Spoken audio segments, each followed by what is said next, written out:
Hey, welcome to the roundtable. We're here on the chain. This is Jeff, host and co-host, Chip right next to me. We have a very, very important topic that we're going to discuss today.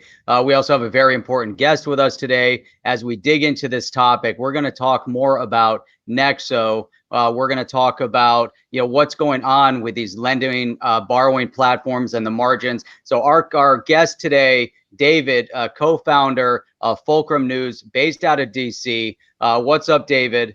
How's everything going? Everything's going well aside from Nexo's liquidation last month. And thank you for having me on. We were just talking about all the great content you guys put out. And, there's always room for shows to dig into these topics because a site like Nexo, you think it's, just a no name token, really. I think it's number 50 something on CoinMarketCap. They have more than 500,000 users. So we were actually surprised after our first article we posted going into some of the issues that we had with them. Got a lot of traffic on it. So there are a lot of disaffected people out there. I shouldn't say disaffected, but a lot of affected people by last month's problem who are searching for info on this. And so thank you guys for dedicating time to it. Man, you're welcome. And Chip, guess what? It's getting ready to start, right?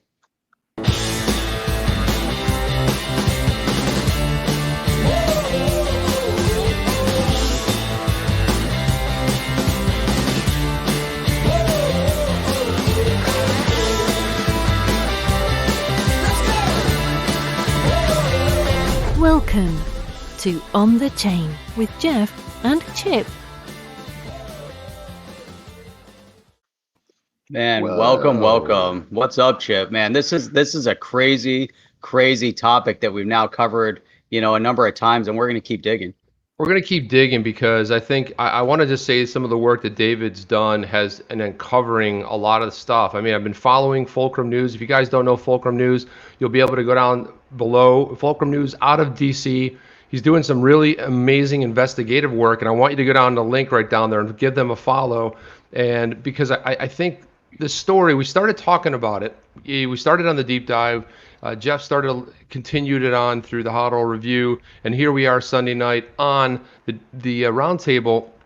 And what I think, what the reason we continue with this, because I think it's a lot larger than we even thought initially. And when watching David's videos and some of this stuff that he's done, I want to go into let's jump right into it. Quick question, David.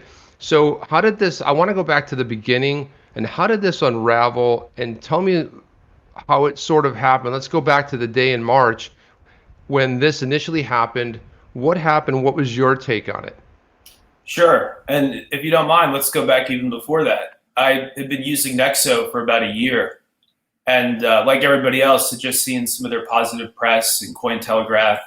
And then I see their ads all over CoinMarketCap and all over CoinCap and all over EtherScan when I'm searching for contract info. And so there's a decent amount of legitimacy behind them, it appears. And then I watched a CNBC interview where Anthony Trenchev, their co-founder, goes into their platform, and it seems so legitimate that without going into our own startup details too much, we had some of our core crypto holding as a startup, which contains, Bitcoin, Ether, all the big ones pretty much. And we thought, within the next year or two, we're for sure going to sell some of this to fund our ongoing operations. And so I was reading all this great stuff about Nexo, and I was also looking for an example of a smart contract platform actually doing something better or more efficient than a bank. And the crypto-backed lending thing, if it works as it's advertised, it's actually an incredible breakthrough despite the regulatory problems. It's an incredible breakthrough for crypto because suddenly every crypto holder can basically do their finances like a billionaire does, in the sense that billionaires are always taking out low interest loans against their own assets. I shouldn't say always, but usually low interest loans against their proven assets, real estate, stocks, basically anything that the bank knows they could claw back if they need to. And once you have collateral, as it's called, something the bank can take if you don't pay back your loan, then they can offer you a much better rate. And so if what Nexo does is actually what they did, I think it'd be a really cool thing. And so because of that, we wanted to move some of our money onto a hot wallet and have it ready to go within the next year or so. and they advertise $100 million insurance up to up to $100 million of the custody, and it's offered by BitGo, and they advertise that on their homepage, Nexo. BitGo is an American company, very above board as far as I can tell, based in Palo Alto, California. A lot of big investors, and so largely on the basis of that BitGo brand recognition, I thought almost I was putting a deposit into something that at the end of the day is insured.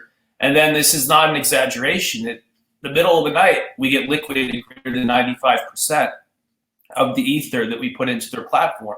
And as you pointed out with the margin account thing, there was nowhere on the site that told me I was signing up for a high-risk margin account managed in Sofia, Bulgaria by a team of people who are performing pretty, big risk management moves, literally, if you're a US user, while you're asleep. And some people got a text message in the middle of the night saying some small automatic repayments may occur. And so it happened to us. I log in, and it's literally 95% less ether than the prior time we had logged in. And the amount, since I want to get this out there, the actual prices. So they liquidated 95% of our ether at between $125 to $129 if you divide it.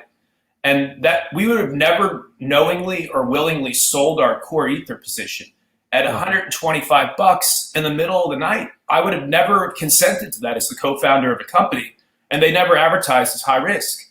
And based on the loan to value they advertised, 83.3%, based on that LTV, there would still be plenty of ether left over, even with the most drastic close of your credit line. Even if they completely liquidated you, there should still be more money left over. And in this case, there wasn't. And now we're, as of a couple days ago, ether hit a ceiling of, I believe, $226. So we basically are down about $100 per ether in terms of that run up that we would have seen over the last month.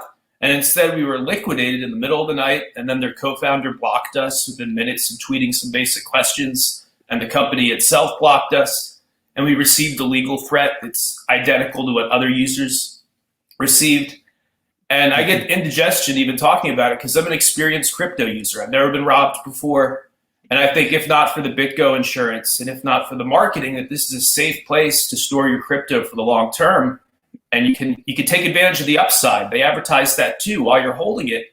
If there's upside, your credit line against your assets increases. And again, in this case, it was the total opposite of how they advertised, because I would have never used a service with the hot wallet that dumps us out in the middle of the night when at a minimum we were planning on holding till the summer or fall. That's upside our startup doesn't see, and it's actually worse than a bank. And so I'm coming out with this, not just to do angry live streams, but because I feel like since I'm actually a victim for once, let's take the data and this is an opportunity to self-police, right? Because P2P lending and crypto lending is actually a big use case for crypto if we get it right. And people in Bulgaria claiming they're an oracle, right? A smart contract oracle, when it seems to be arbitrary decisions being made by individuals. It's a scam, in my opinion, because a true impartial smart contract would not have taken 95% of my ether. It would have rebalanced to 83.3% and then left the rest alone. And that's super problematic. I mean, from a number of perspectives. I'm getting a little bit of feedback. Yeah, you get a little bit of feedback there. So what I was going to say is, as you look at that, there's a number of factors at play. One is the way they're marketing the platform, and it's not exclusive. And I want to point that out.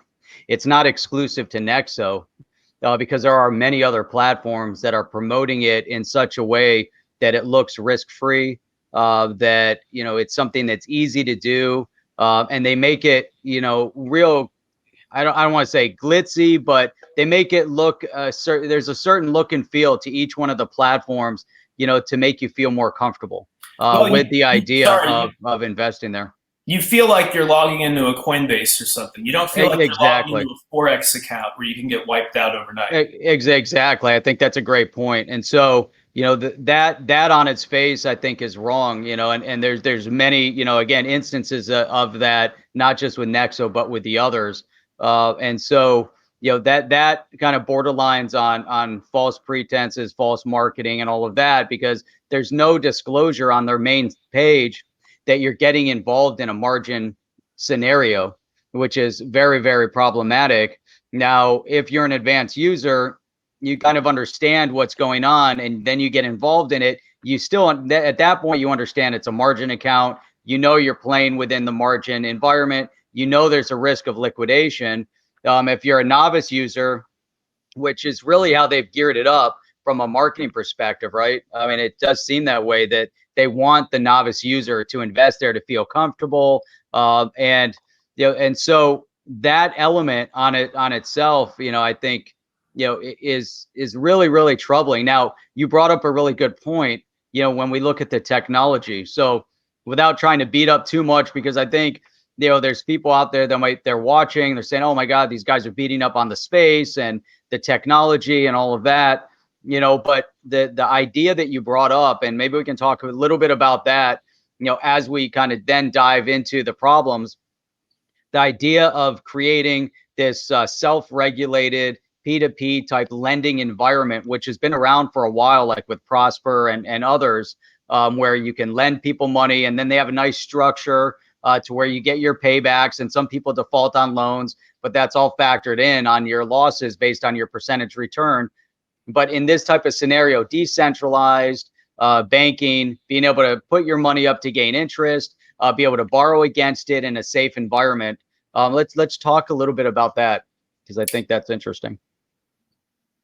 Yeah, I mean, to repeat, I'm not opposed to this business model, and in fact was supportive of Nexo in the sense that we were a user of it. It was saying, look at how smart contracts are actually out competing the banking system. Because you go back to, way back to Mayer Rothschild, the first Rothschild of that banking clan. This is basically how he made his money, is he had an analog version of what Nexo did, and you would give him some collateral, and he would store it in his apartment in Frankfurt, Germany. You'd give him some gold or something, and he would extend credit in whatever currency or whatever, system you needed. And then eventually his loan book becomes very big. And this is a modern take on a similar way of banking. And to me, the benefit to the people is that when you introduce collateral that's proven, which is what crypto is, you can actually prove that you hold assets, and you can transfer that to them. And then you can easily transfer it back to yourself when you no longer have a debt with them. That's revolutionary. It's better than gold. It's better than silver. It's an area where crypto can totally, improve things for people. And the interest rates are necessarily going to come down, because when the financial institution has something they can claw back, if need be in the middle of the night, then they're not that worried about extending credit to you, especially when it's just fiat that they're splashing your way. And so what I discovered in digging into these people is it seems essentially like a confidence scheme. If it were an Oracle and a smart contract platform that, again, was just completely impartial and at 83.3% triggers rebalancing, then you wouldn't see so many people, including in our case, we've talked to college students and retirees who were wiped out of similar percentage of Ripple and Bitcoin. And they thought that this was their nest egg for the future. Like you're saying, they did not think it was a high-risk margin account.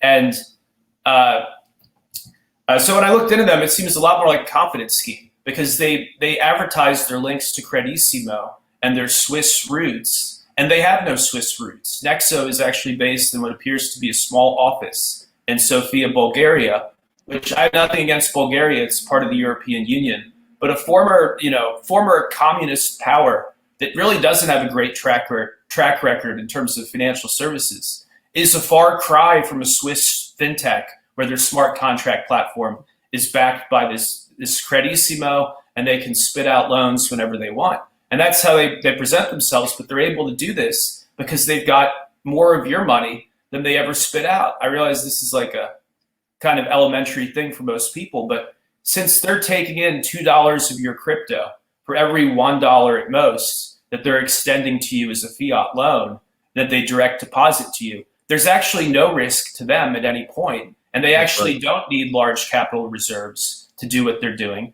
because you think, wow, this company is actually able to provide a fiat bridge, when they're really just using a simple payment provider that can be shut down any night. and they've got your money. So where is their wealth coming from? It's coming from their own user deposits. And as you pointed out, there's just no transparency. Like, I looked into their token and really couldn't believe in it more, because how do we know that the token is tied to the underlying value of that loan portfolio? And then last month, when we all got sold out, the people who were complaining, it kind of proved that point. It's like, whatever Nexo's token is, all we know for sure is that it's used by people to close out their debt. That's the use case for that token. And we know it's capped at a certain number of units. But beyond that, the dividend they offer, we have no way of knowing if that dividend is at all tied to the assets they hold on their platform. So it goes back to, I was saying, it goes back to the transparency you were talking about. What's up with the feedback? It's weird, right? Yeah, I'm getting feedback from everybody. Huh? I think, David, you have to turn down your... There we go. Turn it down a little bit. That way we're not going to feedback. So, David, so since we started taking a look at this the other night, we started, we've had 2 shows where we kind of been covering it. We had Mr. X on, who also was a victim and had gone through this. And so some of the comments that we've received on Twitter and also in the comments, what do you say to the people that say, well, you should have known better. You should have, why were you taking loans against your crypto? Why were you doing this? And what would you say to them? Because as a whole, when they come in and have these comments of like, well, why were you on the platform to begin with? Well, just as you guys were saying, it's not presented as a high-risk product. This is something advertised on the homepage of CoinMarketCap above the fold, and it's something advertised on Cointelegraph, and it's something that CNBC has done segments on. And at no point do you think you're depositing into something significantly more risky than a Coinbase or a Gemini or a Kraken. And to be clear, I understand what a loan-to-value ratio is. I completely understand the premise of the product, that if you're overextended, they have to rebalance it. I understand all of that. And what happened last month on March 12th and 13th is not consistent with what they advertised. It was a theft. It was robbery of my core assets, which I was told I could take out at any time. The BitGo insurance, I thought there was some connection to an American company. And then what really revealed things to me was the behavior of Nexo I've never seen from another crypto company before. When you've taken 95% of somebody's Ether deposit and then have blocked them on social media when the person's, a well-known journalist, and I'm just asking very basic questions. And then we got some weird emails, a combination of a legal threat and an offer to make our account whole again, that they would buy back our assets using the money that they had made by liquidating our assets. They would buy it back, but we would have to pay on top of it some kind of administrative fees, and we would have to deposit incredibly. I still have the emails. For them to initiate this, we'd have to deposit about 50% of what we initially lost. So in other words, if we lost $100,000, they were asking for $50,000 of additional Ether or Bitcoin so they could reacquire assets and bring our account back to close to what it was before. And that to me seems like a fraud. Not the initial offer to make me whole, but to say I need 50% more crypto to give back your initial balance. Sorry, you're not getting a Satoshi more out of my startup. David, for as long as I live. David, the other part with this, I think that is super problematic. I mean, you have the one aspect of going into a margin environment. You have one aspect of the liquidation, as you understand the LTV and all of that. One of the big problems that I'm seeing with this, and we saw it on BitTrue, as we'd mentioned, and we've seen it on Nexo, and it's very probable that it's happened on the other platforms as well.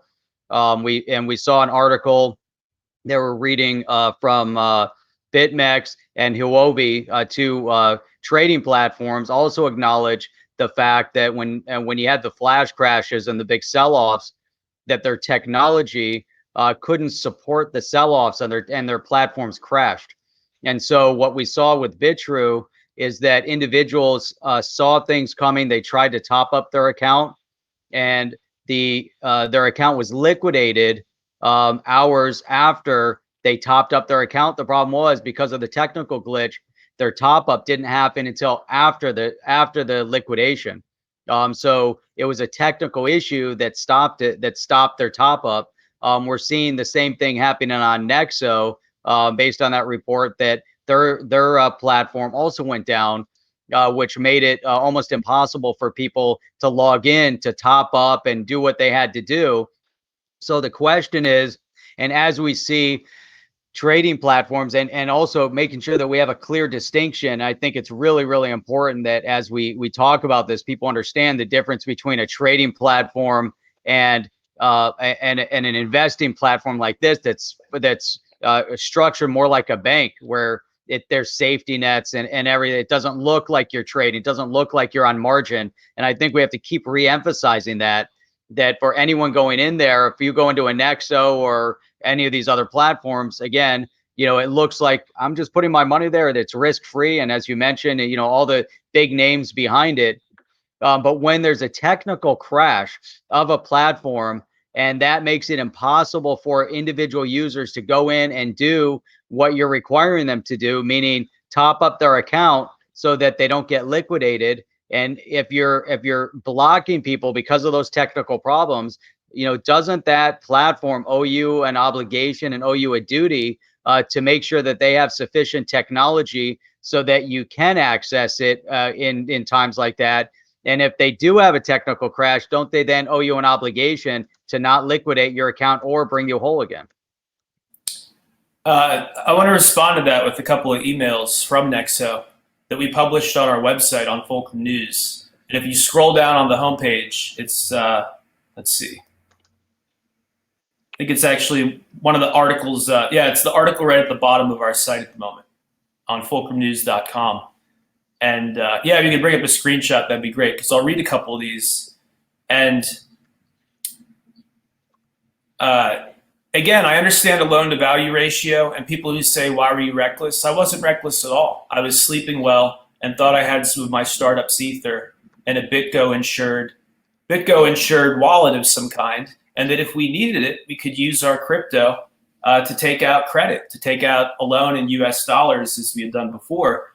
And we received only a text message, again, in the middle of the night, saying some small automatic repayments may occur. Now that is, to me, deceptive when then we log in the next time and 95% of our Ether is gone. Small automatic repayments may occur. To me, at least in the middle of the night, half awake, to me that meant that they might, maybe they have to sell off 10% or something to rebalance it, whatever. I didn't even feel the need to log in because, again, I wasn't being reckless. I wasn't somebody who was, constantly using it. And so, let's see here. So here's the liquidation email that they sent people. So this shows you what they were doing in the days after this liquidation. And it should show you that if you scroll all the way down on our homepage, just all the way down, these liquidation emails, they sent out to many, there, right there. You scroll up where it's outlined in red, right there. Perfect. Thank you. This is what they sent people. So they know there was a problem. That's the other big deal here, is it's not as if they're not aware there's a problem. Their own customer support people have said a large portion of their customers got no notification. And then you have these emails saying, due to the drastic sell-off, we want to offer you something. That wasn't where I didn't reach out and say, hey, it looks like my balance is gone. Can we figure something out? I made no contact until we got this. And then I log in, and to my horror, my money's gone. And so in this program, they offered people, it says a top up in the 400 to 450 Ether range or 8 to 10 Bitcoin range would get the ending loan to value to a safe level. Depending on your resource availability, I would recommend adding more than that to drive your LTV even lower.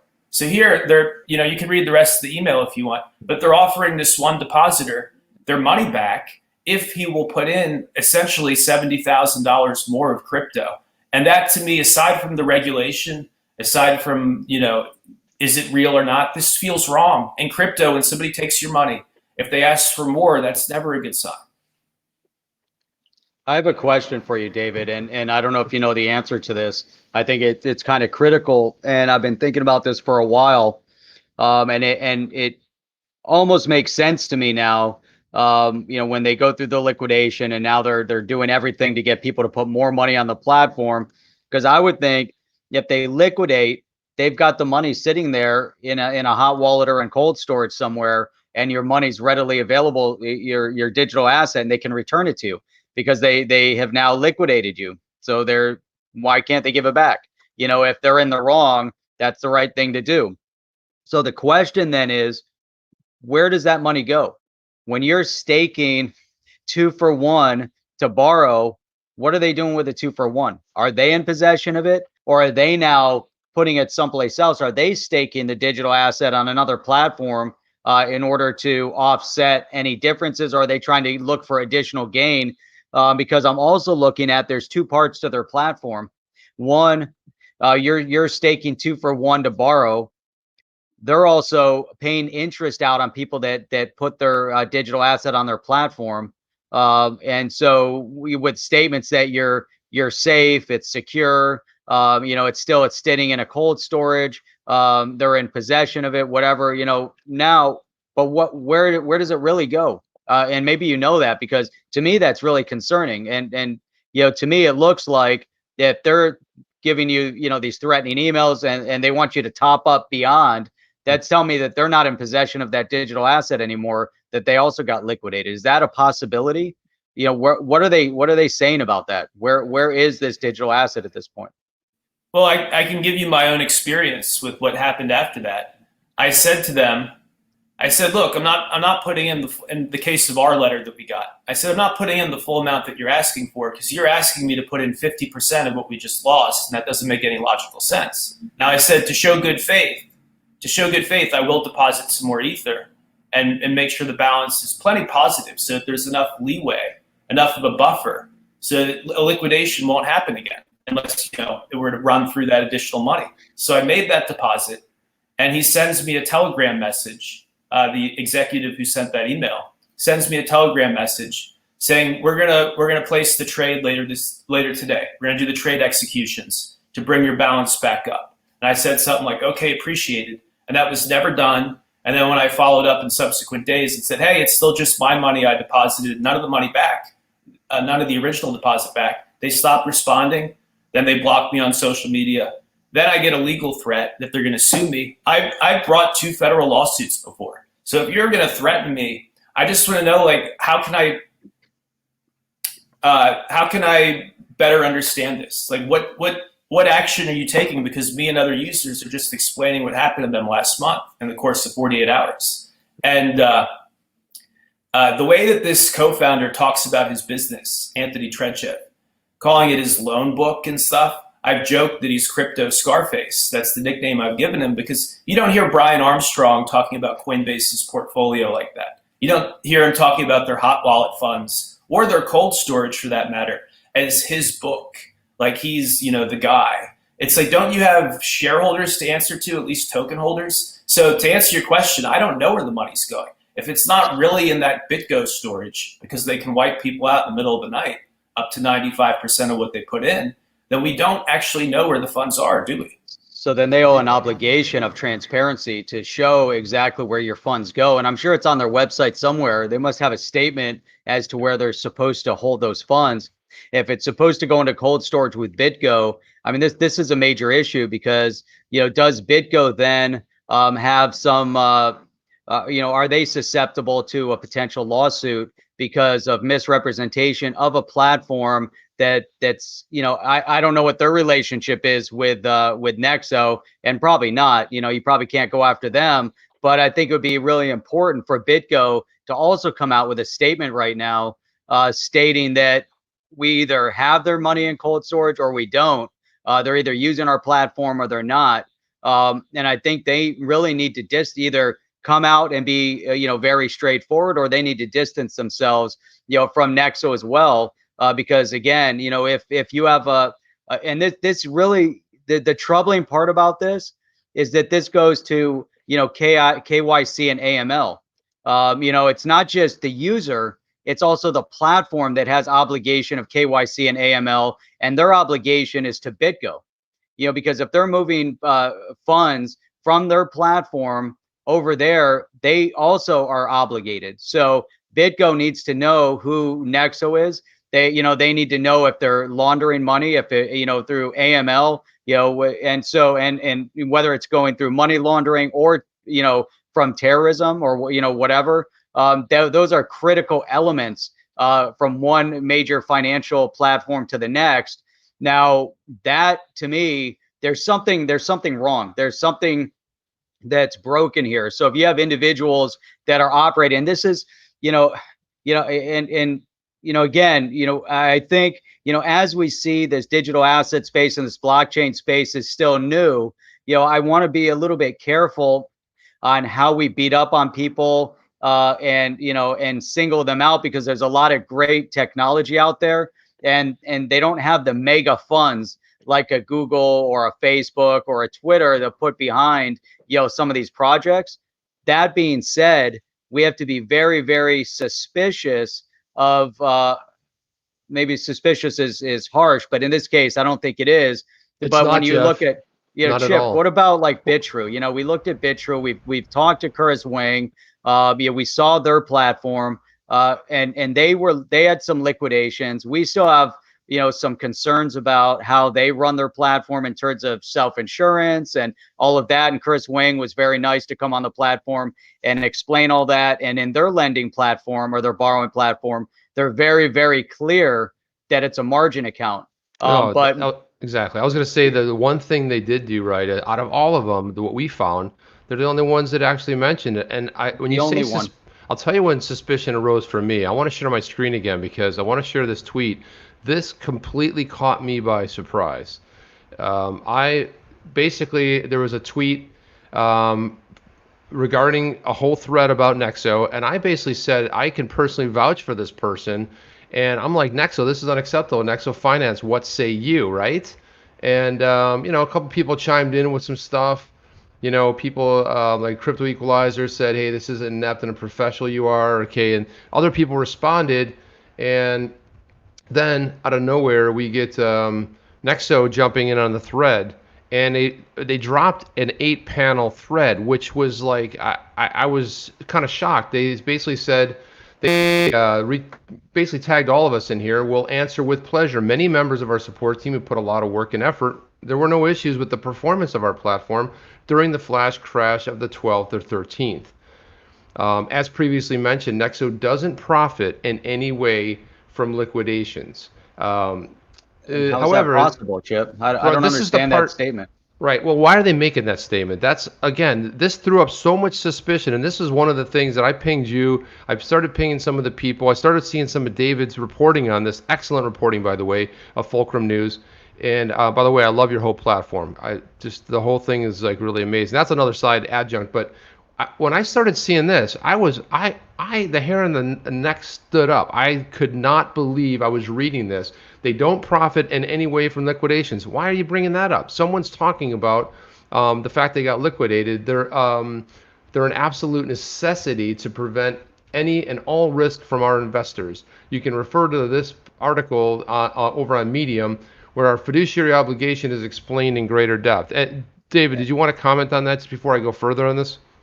Yeah, absolutely. Now that you bring up that tweet, here they are telling you, if you scroll up a little bit, I want to read the exact words. Here they are, they're saying to you publicly, so they're lying to you. They're saying there are no issues with the performance of our platform during the flash crash on the 12th/13th of March. We have a screenshot on our site of a customer support email that I believe they actually sent that user Jason, just to be fully transparent with where we got that from. Customer support email where they're fully admitting, here we go, it is the Jason. So she says, hi, Jason. The market crash on the 12th of March caused email and SMS sending services to experience congestions. And due to this, a large portion of our customers did not receive these messages on time. And then earlier in the same email, this customer support person at Nexo says, as advised before, we had no way of predicting how large the crash experienced a few days ago would have been, and that our platform might not be able to handle the traffic that would then be caused by our customers, by crypto deposits, and by the automatic repayments themselves. Our team will do its best to ensure this does not occur again in the future, so our customers will be able to react from their side accordingly. And so that, to me, seems to contradict completely what they're telling you from their verified account. Absolutely. So you have one person saying one thing over here, then you have somebody else responding to those emails. The problem that I have with that response on that email also is that you're admitting to a technical glitch today, You have no indication that you're going to bring those people whole due to your technical glitch. I mean, that's your fault. That's your problem. What's the purpose of having insurance if the insurance does, and BitGo, isn't necessarily the insurance part of the platform. There's other insurance providers out there that back up the platforms in cases of technical issue and things that could occur if you get a theft of your platform. But man, I mean, for them to have that kind of a statement, it's just it's extremely problematic, because now you have two different statements being made over here. Chip, I mean, this is unreal. I mean, and you were the one that kind of started this kind of response, but what is this thing with the profiting? This is really concerning, because I get it. If you get liquidated, if there's a flash crash, they've given you money. Now the value has gone down, and so maybe the amount that they're taking from you in the liquidation is basically equal to the amount that they lent you at that point. Because of the 2-for-1, it's dropped so far down, they're not making money. But if it's a flash crash and it bops right back, I mean, there's something going on. But why come out and make that statement, Chip? I don't get it. Well, I don't know. This is the one thing that I immediately I had to read it like 2 times, because I said this really had me suspicious. We talked about suspicion, and I was like, let me give it a fair shot. Let me come at this from a different angle with the perspective of news, right? And when I saw this, when they said we put a lot of work, there were no issues with the performance of our platform. So it's twofold the way I see it. First of all, when you don't get alerts, because one of their fiduciaries to the investors, the people that put money in, their fiduciary was to alert them, to tell them, right? You're supposed to notify them if there's something going on. And what they did was they cast blame on providers for their SMS messaging, their email. So let me get this straight. The SMS, there were no text messages went out. There were no emails that had gone out. And on top of it, they had performance issues. So that's the trifecta right there. You're telling me that all 3 of those things failed? I work in tech. I've been in tech. I've been working in and around the internet since 1995. You want to talk about early adopter and crypto as well. I'm telling you that it's really rare that 3 things would fail by different service providers. There has to be something bigger there. And then I wanted to drill down even further on this, but I wanted to give you a chance to maybe jump in here and if you had a comment. Yeah, I think both of you are making excellent points. Pretty much what's banging around in my mind is the same kind of thing. As a potential investor in their token, I just say this as a thought experiment, because obviously now I don't like them. But if I were looking at their token and now I know they don't profit in any way from liquidations, isn't that one of the big upsides? Is like the wipeout, if it's done legally. If it's done legally and people are given notice, the wipeout is one of the primary ways that this business is going to make money, because then it grabs crypto at a advantageous rate. And so something that you guys mentioned earlier I wanted to come back to, which is if they liquidated people and they have the fiat balance, and you're asking why can't they restore part of somebody's balance by buying back? The better question is, did they really sell people out? One user said to me they've provided no proof that they sold at those prices, and they haven't told people which exchanges they used. And if it was all automated, they should be able to provide us some Oracle data of which exchanges they were interacting with. Instead, we don't have that. To get that number of $125 to $128 in Ether, I had to divide the total liquidation amount by how many Ether they sold. They don't provide any transparency at all on their platform in terms of where you were sold out. It's just them telling you, and you have to take it on faith, that they got you the best rate. That to me seems problematic. Yeah, and also too, I've also seen there's other things floating around there too, that there was some, and this happens. I mean, there are big movements from wallets. I saw some before this happened, before the actual crash, on the run up to it. Some people did some digging, and I saw those out there. But I wanted to jump back into this here, just to kind of like go back into the panel. And this is what Twitter does when you have a lot of replies. It says, "Hey, buddy, there's 8 more." Because I initially went by this, I saw those are 2 weird comments. Oh, but it doesn't end. Let's go into these comments here and open it up here. So let's go back. The goal of the Nexo Oracle is to ensure our actions in such times are fully objective. This is why it is set to initiate sales only when the loan to LTV, which is loan to value, has reached 83.3%, which you brought up earlier, David, and for sufficient amounts to maintain the LTV slightly below this threshold, until the market stabilizes again, right? So if this is the case, this is not the case.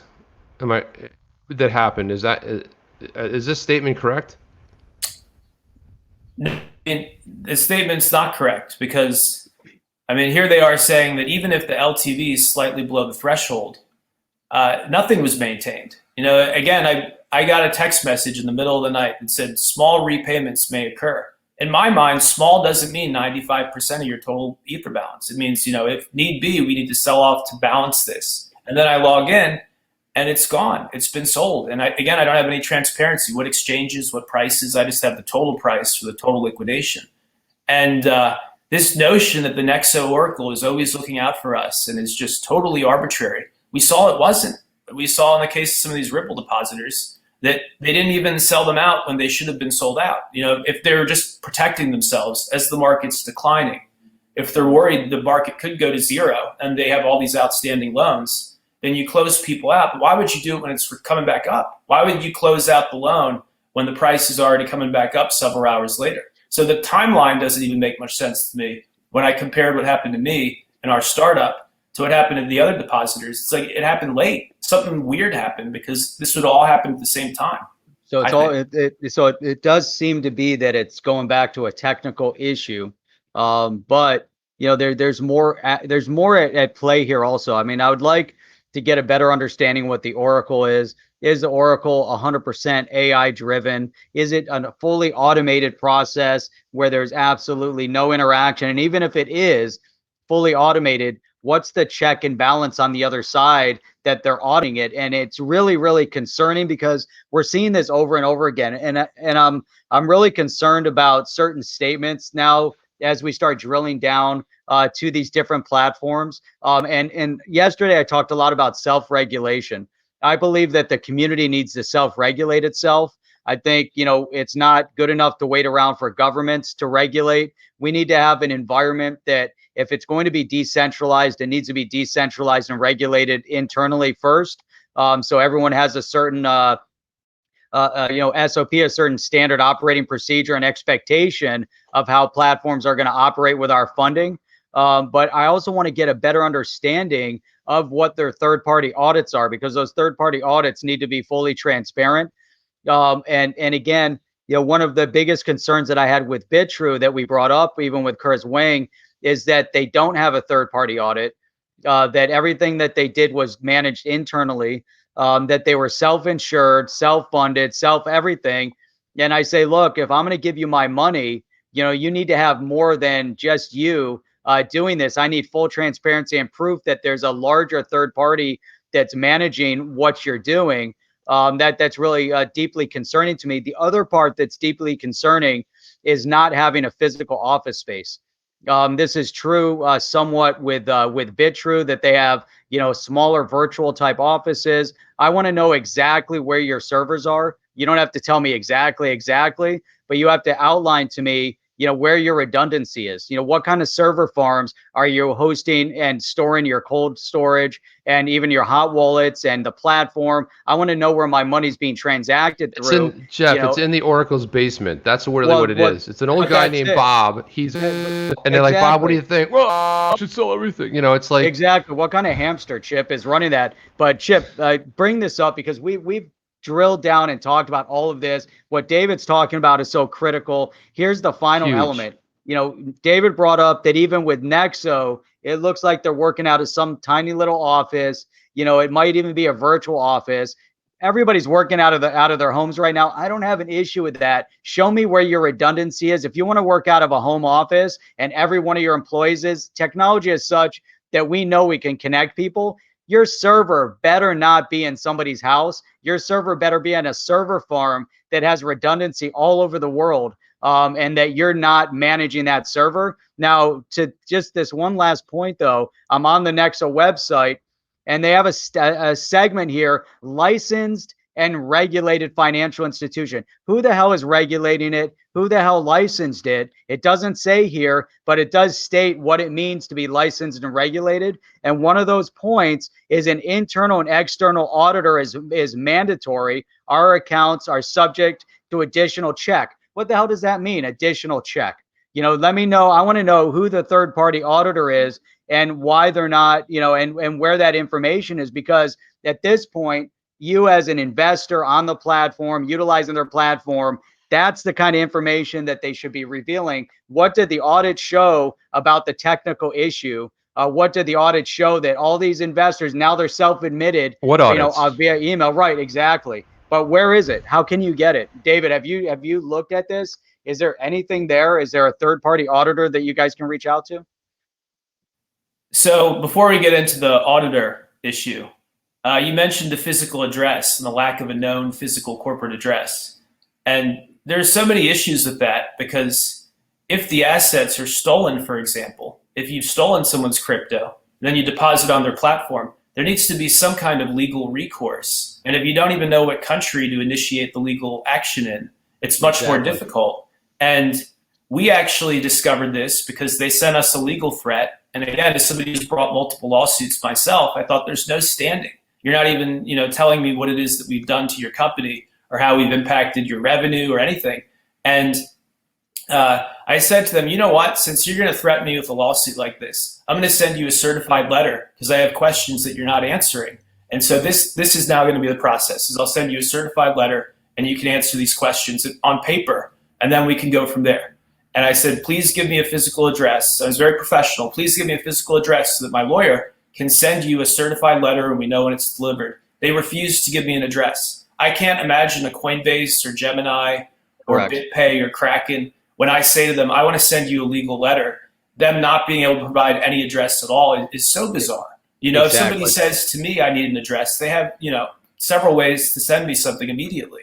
I think every startup needs that, at least in the modern world. And the other problem is, let's talk about ethics and culture for a second.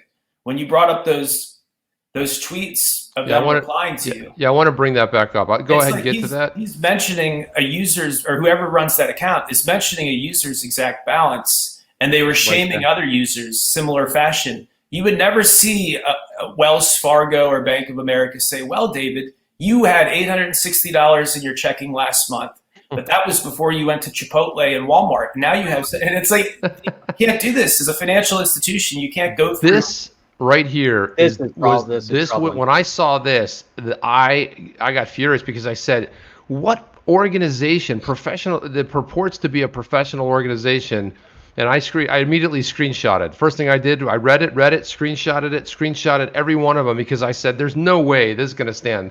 And when they start shaming, they were sold by our Oracle without being obligated to do so. Now they're making a case, they're jumping into an argument and trying to out and talk about people's personal holdings. This is absolutely incredibly wrong. Right down to the decimal point, Chip. I mean, it's not even like a rounded, hey, around 70K. They actually pointed out exactly what. That's a copy and paste, right? That's somebody going in somewhere and copying and pasting out there. No one's typing that number. They're copying and pasting in there, which means they're very, very familiar with what happened. Now, explain to me who runs a professional organization. Now, does the CEO, president, or people in the know of an organization run the Wells Fargo?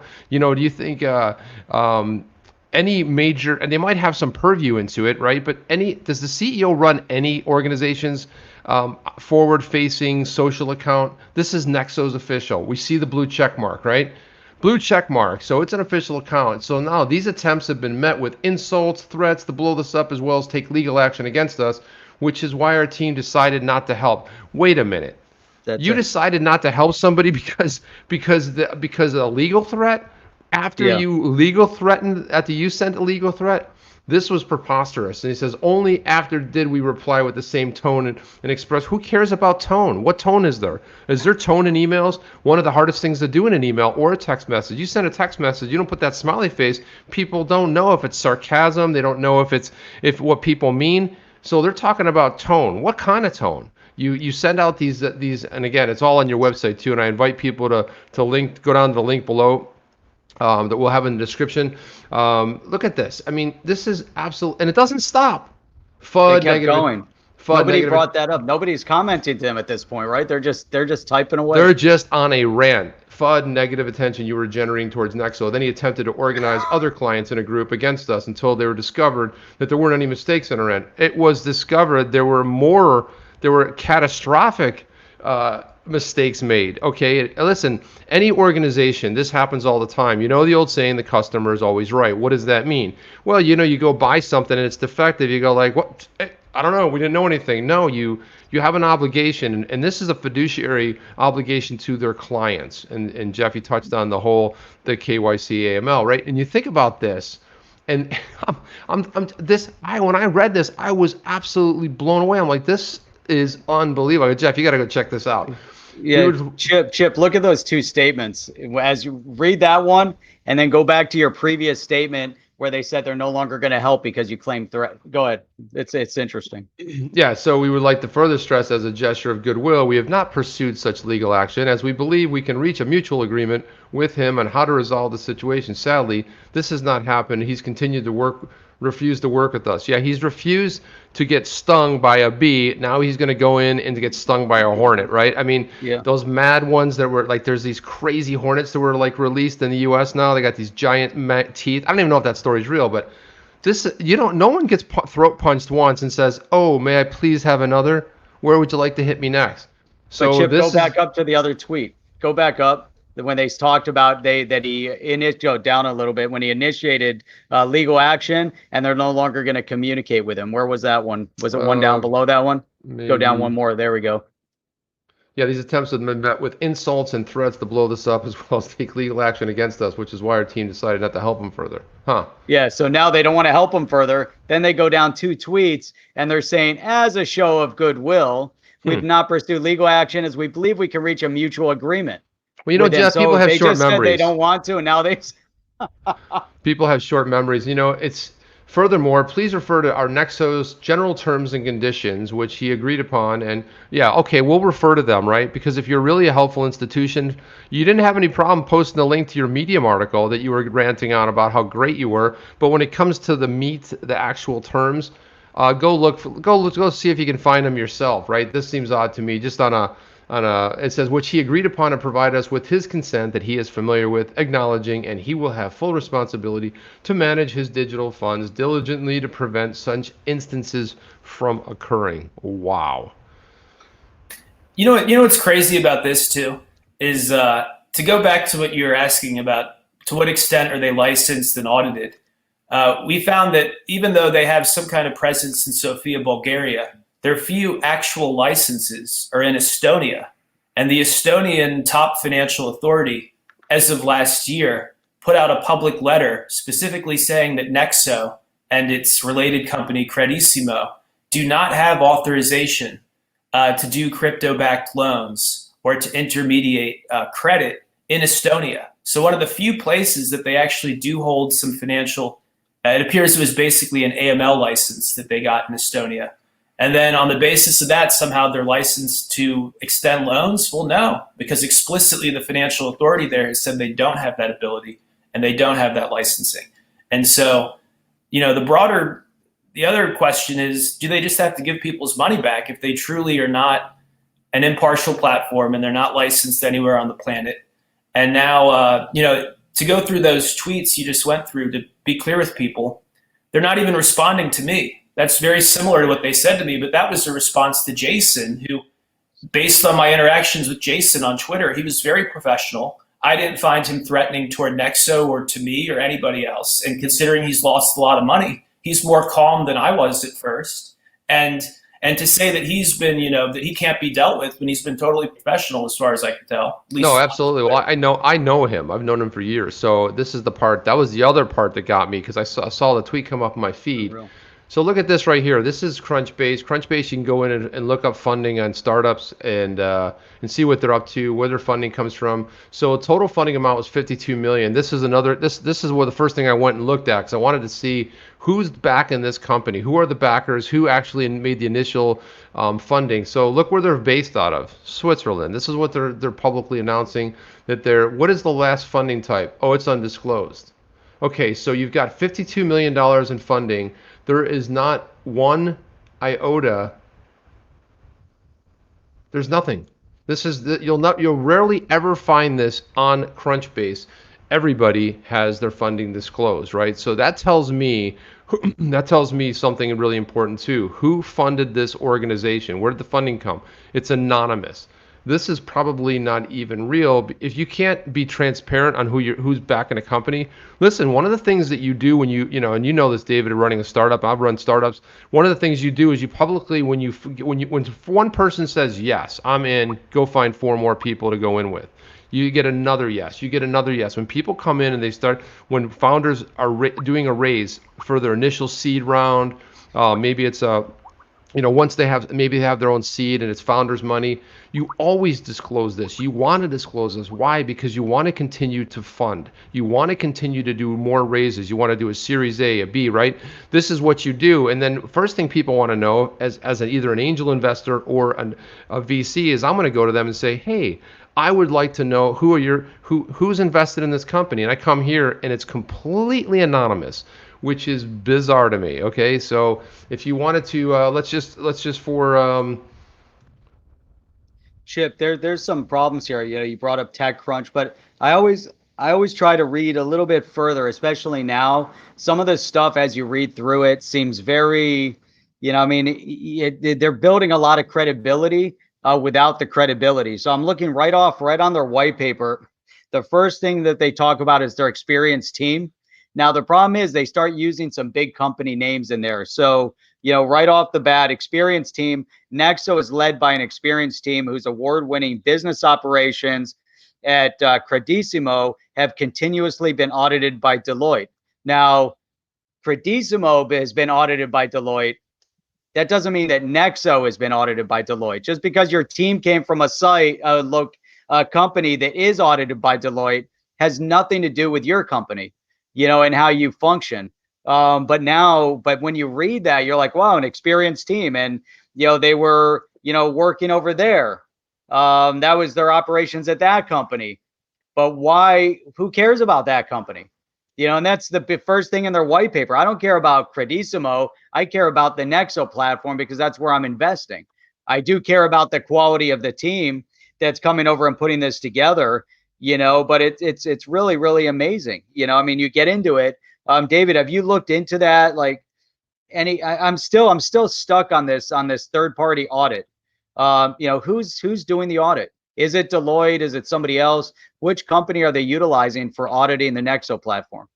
That's the problem. Is it's a black box. As you guys joked, it could be on somebody's hamster wheel. This could be in somebody's guinea pig cage in their basement. It could be a USB drive that holds people's money in someone's dorm. And the issue for me also is they advertise themselves as SEC compliant and approved. And in fact, the first approved SEC utility token. And we looked into that, and their co-founder, Anthony Trenchev, filled out a form, takes about 5 minutes, filled out a form on the SEC's website. And they send you an automated reply email. Edgar, the SEC system, sends it within seconds. He takes a screenshot of that, tweets it from his verified account. And that's the actual basis for them advertising SEC compliance. Is any lawyer on the planet can tell you, I'm not a lawyer, but if you contact like the FBI or something and send a letter, hey, can I do A, B, and C? And they don't reply, that's not an authorization to go ahead and do A, B, and C. I mean, it's absurd. Yep. So now they're custodian. And again, going into the verbiage, the terminology, which is where we've dug into other platforms, digging into their same terminology. And people make mistakes. When you're creating a website, you might write the wrong thing. The grammar might be 100%. It might not be 100%, quality, where, you need some fixes. And we've gone down certain sites and certain platforms, tearing into the way they've structured their terminology. But sometimes you can hide behind, again, just like the third party audit of Credissimo has nothing to do with Nexo. Now, this is in their white paper. But they also talk about working with a leading custodian. Hey, it's awesome. You're working with BitGo. BitGo is one of the leading custodians right now in the space. That's awesome. But they say that Nexo partners with BitGo. They don't partner with BitGo. They're paying BitGo for services. Is there a partner relationship? I mean, that's something we'd have to get from BitGo. I doubt it. I doubt it's a partnership. I think it's they're a customer. Nexo's a customer of the BitGo platform, and they're paying X in order for BitGo to custody their assets over there. And so, yes, BitGo is secured and backed by Goldman Sachs and is CCS level 3 and all of that. That's awesome, because that tells us that's where you're custodying your product. But don't tell me you're a partner with them. Don't tell me, your team is coming from another company that's working with Deloitte as a third-party audit. A lot of times, you hide behind this. On other sites, we've seen, where they're trying to highlight and make themselves bigger than what they really are, like talking about global offices when in fact they don't have global offices. And just be honest. I think that's the number one. Don't be more than what you are, because if you're gonna make this up, someone's gonna dig into it, like now, and it's all gonna blow up, and it's gonna be very, very detrimental to the users, but it's also gonna be very detrimental to the space when you're hiding behind lies and trying to distort, and that's really, really unfortunate. But what are your thoughts on that? I mean, this is really problematic. I think when you have an excellent experience with the platform in crypto or anywhere, you don't do this level of digging. And so again, it's not as if I was looking on the internet for a crypto-backed loan service, and then somewhere on the fringes, somewhere on the dark web, I find an article about Nexo. No, this is again CoinMarketCap, Cointelegraph, and then I watched some live stream somebody did, where somebody came up to big Tim Draper. Everybody knows Draper in Bitcoin, the venture capitalist. Somebody asked him about Nexo, and he said, "Oh, I know Nexo, smart. It's a smart service." And so he didn't say, "Oh, they're a scam based in Bulgaria." Based on him saying they're smart, and based on all the trappings of legitimacy, their sponsored posts on Cointelegraph, et cetera, and the amount of money they spend advertising everywhere, it was solving a problem that we had, right? Because we have crypto collateral or crypto balance. We don't want to sell it. We do want to continue funding our startup. If I can send you $1,000 of crypto and the next day I get $500 of fiat, and yet I don't have to sell off my crypto, you're just holding it as collateral until I pay down the loan. That seems like it could be extremely useful for a lot of use cases, a lot of small businesses, a lot of individuals. And so I don't want to paint the brush that I don't believe in crypto lending. I think this is a huge use case. And I think we need to flush out the bad actors and, again, self-regulate, self-police, because nobody is going to use crypto if this is the common experience. This company is advertising to too many users to do this, really. And their other tweet where they said, "We've helped over 100 clients restore their balance." Well, you advertised nearly 600,000 users. So if there were thousands affected last month and you've made 100 whole, that actually isn't very good. It's not a good response. And so again, my only fault here, I just want to say, is I could have done more due diligence. For sure, in retrospect, I should have looked into these people more, and I lost some money as a result. And that is ultimately my fault, nobody else's. But in terms of their sheen of legitimacy and what you're saying, tying Credissimo to Nexo, I've joked that they say they're powered by Credissimo. Am I powered by Microsoft because I use Microsoft Word? It's like, hey, you're I'm partnered with them, Microsoft. Right? That's right, because you use their platform on a regular basis. You pay their monthly or annual service fees. But now, if you go into their white paper, I'm still, and Chip, sorry. Jump in here, man. I want to finish this thought. I want to finish this thought. Yeah, go ahead. I want to finish this thought because when you talk about DeFi space, the decentralized finance space, here's what we got to look at. If you're a true finance organization and you've got real investors, but you don't disclose who these investors are, we're looking at the investors right now. This is Coinbase, 9 investments from Alchemy and Bison Trails. This is CrunchBase. It's for looking up funding and all that. They run a subscription model, right? So if you want to see them all, but they're very transparent. Any company you want to look at who was initially funded or here, you'll be hard pressed to ever find somebody who doesn't disclose that. And the fact that they do not disclose that is also suspect, right? Because who are the real investors anyway? Because I'll tell you what, if you're an investor in a financial organization and this financial organization is pulling shenanigans, there's a fiduciary to their investors, okay? Because investors usually take, especially early days, based on evaluation, they find out what the company's valued at, and then whenever they put in, they start owning a piece of that organization. Right now, what they're saying is these are anonymous. So where did it come from? And I'm not going to sit there and make these speculations, but I do find it pretty bizarre when a financial organization is not even transparent about who's they're financed by. Now, to just say it's not here on CrunchBase doesn't mean it's not been disclosed, but I'm just going off of what we're looking at here. Now maybe they have disclosed it, because first thing I'd want to do is I'd want to reach out directly to who their investors are. David, have you contacted BitGo in any way? Any other people they're so-called partnered with? I've only tagged Tim Draper and Adam Draper just so they're aware of it, so that Boost and their companies don't keep talking about Nexo without looking into it further. And I've made some regulators aware, and that's where it's kind of ended. I almost didn't want to come out with this because it's an embarrassing thing to have some platform that's not very well known took your ether, when before I've never been robbed in crypto. So I haven't done much aside from contact those people. And Gotcha. hopefully the more the merrier. I've tagged all the relevant stuff to SEC enforcement. And again, it's actually joke worthy to say that you're the first SEC approved utility token when people have been trying to take a crack at this for years. And yet it's a company that doesn't even have a real office space. They've figured it out. Incredible, Yeah, I gotta tell you, it's there was so much to break down here in a period of time. We're kind of coming up on time here, but I wanted to say that this is going to continue to unravel. The reason we felt like this was worthy, just because of all the digging. I mean, a lot of people have come to our attention and reached out to us and started talking about their experiences. I got to tell you, the experiences started measuring up. We always want to give Nexo the opportunity. We'll invite them on the show. Yeah, listen, it's an open call. You want to come on here and start answering questions? We can give you some questions to answer, but we'd like to bring you on. Let's see if a representative from Nexo would be willing to come and address these allegations and things that have happened to these users.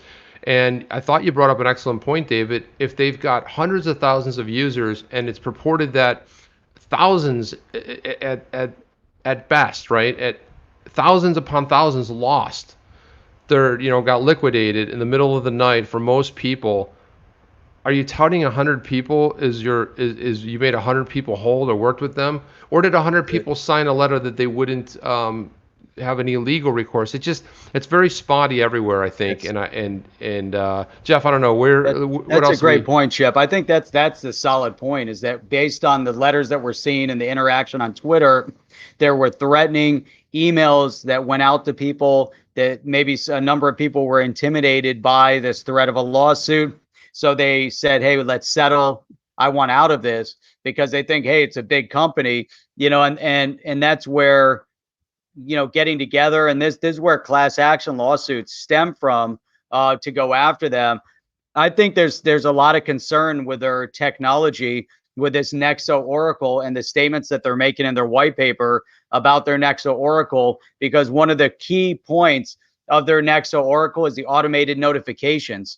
So if that's your highlight, right, if this is right in there, what does the Oracle do? It rebalances loans and it notifies you when all this stuff is happening automatically, and those are their key points here. Two failures. Automated notification, repayment reminders, reached minimum account balance, liquidation warnings, administrative notifications, and then it gets into it that, supposedly the Oracle is all real time, and the Oracle is done, is automated. So there is no human interaction there, that it's all happening, that's their technology. Now, it also says here that their technology is also self-regulated. So what does that even mean? How do you self-regulate your software like that? It doesn't make any sense. And there's definitely some problems here. They talk about cutting edge technology. Again, they get into Credissimo. Man, I mean, this is a whole other conversation. I think, we'll do another show and dig into their white paper, because what their white paper says and what they did are two different things. But again, I want to, invite Nexo onto this platform and any of the others as we go through this process. As we find other issues like this. This is the self-regulation from the community. David, you did a phenomenal job over there at Fulcrum News in DC. Everything that you've done to uncover this. Obviously, you had a personal, experience with it as well. But man, kudos to you to bring this to the forefront. And this isn't over yet. Hey, thank you both, and thank you to the On the Chain audience for focusing on this. And just to reiterate, I think if we can do credit products where you use your crypto as collateral, it's actually a very cool idea. I mean, we were a user of it and we weren't against it until last month's wipeout. And if it can be done in a way where people trust it, and the more automated, I think, the better. If this becomes the Uber of credit in a sense, if there is a smart contract platform where you can inject wealth at any point and within minutes have a credit line in your local fiat currency, I see how that's a great use case for all the cryptos that are accepted as collateral. And thank you guys again. I would welcome, I hope they do your show, because we tried to get answers out of them and we just get blocked on Twitter, legal threats by email. And the final point on their culture is they sent some users a non-disparagement agreement that had them agreeing to a fine that could come out of their Nexo account, equivalent to 50,000 British pounds. This is also on our website, right at the bottom. 50,000 British pounds for every instance of telling a joke or making light of Nexo's platform or their founders. Now, this is the actual wording of the language. For people who don't know, 50,000 pounds is about 62,000 US dollars. So you're agreeing in the hopes of getting your money back that if they find a joke on social media from 6 months ago where you're saying that Nexo sucks, they can dock you for that amount. That to me is not legitimate. They're dealing with people who've just been wiped out, people who are stressed out. Coinbase would never send you a legal agreement. If you criticize Brian Armstrong and his lack of hair, then we're going to dock you $61,000 or $62,000. It doesn't vibe. It doesn't vibe as legitimate. So. Yeah, very weird, man. There's a lot more to get into this, Jeff. I think it's time to say goodbye, guys. Thank you very much, David SEAMAN, Fulcrum DC. Thank you very much. I invite you to go follow David below. If you go down there and follow him, we're going to put his Twitter. We're going to put Fulcrum News. Start following Fulcrum News too out of DC, and you can really start digging around. Start looking at some of the research, Jeff. That's it. I mean, this was it's a difficult topic to go through. The fact that, as you had mentioned, the technology, not beating up on the technology, beating up on how people are utilizing the technology on the company end and making sure that we have full transparency of it. This was great. Thanks for coming on. We definitely look forward to having you back on again. And I think that's it, guys. I think we're out of here. All right. Thank you. Are you down with OTC? Please like, subscribe, and click the bell to be notified when the next video drops.